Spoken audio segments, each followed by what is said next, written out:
Assalamualaikum warahmatullahi wabarakatuh. Berikut ini adalah tahapan-tahapan pemberlakuan pembelajaran tatap muka untuk sekolah yang berada pada zona hijau. Jadi dimulai dari daerah zona hijau dulu, sehingga zona kuning, orange, dan merah belum boleh. Ini berikut adalah penjenjangannya berdasarkan tingkat maupun berdasarkan zonanya. Ikuti penjelasan dari Bapak Menteri berikut ini. Sebelumnya, dukung channel saya. Bagaimana cara mendukung? Yaitu dengan tekan subscribe, tekan tanda lonceng, like, dan share ke teman dekat Anda. Semoga bermanfaat. Dari seperti yang saya paparkan tadi, hanya pertama harus zona hijau, dan itu penetapannya ada di gugus tugas, dan nanti akan diperjelaskan juga dengan kepala gugus tugas apa yang dimaksudkan zona hijau, kuning, dan oranye. Jadi pertama, kabupaten kota itu harus zona hijau. Kedua, Pemda harus memberikan izin, jadi Pemdanya pun harus setuju. Dan yang ketiga, satuan pendidikan telah memenuhi, yaitu sekolahnya telah memenuhi semua checklist dan yang checklist daripada persiapan pembelajaran tatap muka. Pada saat ini semua tiga-tiganya tiga langkah pertama untuk kriteria pembukaan, sekolahnya boleh mulai pembelajaran tatap muka. Tapi ada satu lagi perizinan yang harus dipenuhi, yaitu orang tuanya murid pun harus setuju untuk anaknya mereka pergi ke sekolah pada saat itu. Jadinya, misalnya sekolah zona itu sudah zona hijau, Pemda sudah mengizinkan, dan satuan pendidikan itu sudah memenuhi checklistnya. Sekolahnya boleh mulai pembelajaran tatap muka, tetapi tidak bisa memaksa murid yang orang tuanya tidak memperkenankan untuk pergi ke sekolah karena masih belum cukup merasa aman untuk harus ke sekolah. Jadi murid itu pun walaupun sekolahnya mulai tatap muka, kalau orang tuanya masih tidak merasa nyaman, murid itu diperbolehkan masih belajar dari rumah. Jadi itu penting. Kita punya banyak sekali level persetujuan untuk anak atau peserta didik itu bisa masuk ke sekolah. Ya, sekali lagi ini hanya yang zona hijau yang merepresentasikan 6% daripada populasi peserta didik kita. Dan zona hijau ini bisa semakin besar, bisa semakin kecil, tergantung pada designasi daripada gugus tugas. Berikutnya. Untuk sekolah yang sudah memenuhi semua checklist itu pun, yang di zona hijau, kita melakukan tiering daripada mana jenjang yang boleh masuk dulu. Ya, jadinya untuk bulan pertama pada saat itu checklist sudah terpenuhi, hanya diperkenankan SMA, SMK, dan SMP. Jadi hanya yang level lebih menengah situ. Jadi SD saat ini belum boleh dipersilakan membuka, harus menunggu 2 bulan lagi. Ya, jadinya untuk yang paling awal pun hanya level SMP ke atas yang boleh.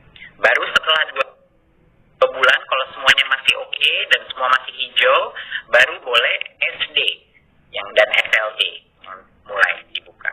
Ya, mungkin saya koreksi, untuk yang tahap 1 adalah SMA, SMK, MA, MAK, SMTK, SMK, dan lain-lain.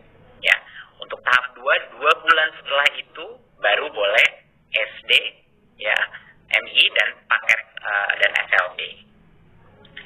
PAUD adalah yang paling terakhir dan baru boleh di bulan kelima kalau zona itu masih hijau. Ya, bulan kelima barulah PAUD boleh memulai belajar dengan tatap muka. Dan kami telah mendapat berbagai macam masukan dan input dari berbagai macam stakeholder dalam masyarakat, dan menurut kami ini adalah cara yang paling pelan dan bertahap untuk memastikan keamanan murid-murid kami. Karena kenapa yang paling muda atau jenjang paling bawah itu kita terakhirkan? Itu karena bagi mereka lebih sulit lagi untuk melakukan social distancing, ya, interaksi, apalagi untuk SD dan untuk PAUD. Makanya bahkan di tempat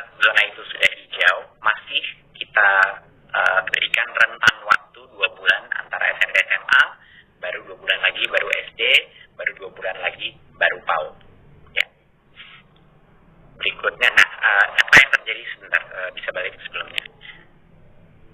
Mohon dimengerti bahwa pada saat zona hijau itu, kalau zona hijau itu berubah menjadi zona kuning, itu artinya proses ini diulang lagi dari nol. Jadi tidak diperbolehkan belajar tatap muka. Ya, jadi semuanya harus balik lagi belajar dari rumah. Ya, berikutnya. Ya, untuk sekolah dan madrasah yang berasrama, kalau mereka di zona hijau, pada saat ini masih dilarang membuka asrama dan melakukan pembelajaran tatap muka. Pada saat selama masa transisi atau 2 bulan pertama ini masih dilarang karena resikonya lebih rentan karena ada asramanya. Ya, jadi pembukaan asrama dan pembelajaran tatap muka dilakukan secara bertahap pada saat masa kebiasaan baru atau new normalnya. Jadi ini pun ada spesial eksepsi untuk yang berasrama.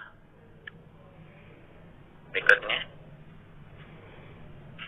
Tadi saya sudah mention bahwa akan ada checklist untuk setiap unit pendidikan kita sebelum mereka boleh memulai sekolah tatap muka lagi.